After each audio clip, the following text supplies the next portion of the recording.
Marcus Garvey is one of the most important figures in Black history, particularly modern Black history, because of his enormous influence on other Black leaders. Not just his effect on the Black populace, but the way he inspired other Black leaders all over the world. There are several things that are important for us to remember and acknowledge about Marcus Garvey today. His embrace and advocacy of Pan-Africanism is precisely what we need today to protect ourselves against a global war on Blackness.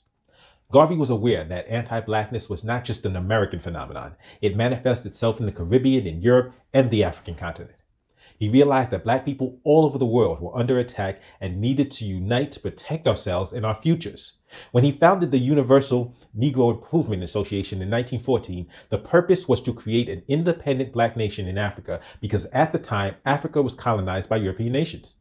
Garvey saw the importance of Black pride and Black empowerment, and it's something we still need right now in 2022. Garvey was critical of some other prominent Black people because he questioned their objectives. He knew that there were those who were more interested in acceptance by white people than empowerment for Black people. Throughout history, we can see figures who continue to have the mindset of being preoccupied with trying to become part of white society. And right now, we can look at individuals and organizations that are not focused on building the Black community, but on getting white folks to like us. What is really amazing is that Garvey's ideas helped influence others who wanted to empower the Black community and realized the importance of uniting the diaspora. Kwame Nkrumah, who led Ghana to independence, was inspired by Marcus Garvey's teachings, and he was not alone. Malcolm X, then Malcolm Little, received a foundation in Black pride and Black empowerment because his father, before his death, was a Garveyite. And here we are in 2022. Despite progress, our momentum has not all been forward moving. Many of us have lost sight of the need to keep building Black economics. Marcus Garvey started the Black Star Line with this in mind, and even if he fell short, it doesn't mean that we just abandon all hope.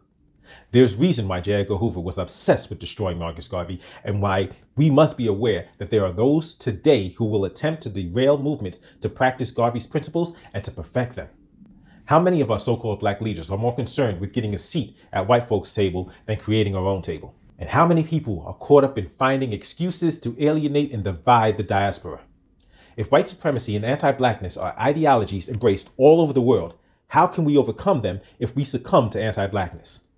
How do we think we will ever achieve Black empowerment if we lie to ourselves about who is Black? Do we really think we can fight a global war on Blackness by separating from Black communities throughout the world? Or do we just make it easier for our enemies to pick us off one at a time? Marcus Garvey may be gone, but his message must live on. As always, don't forget to give me the thumbs up, like, share, subscribe. Let me know what you think about it in the comment section, and I'll see you next time.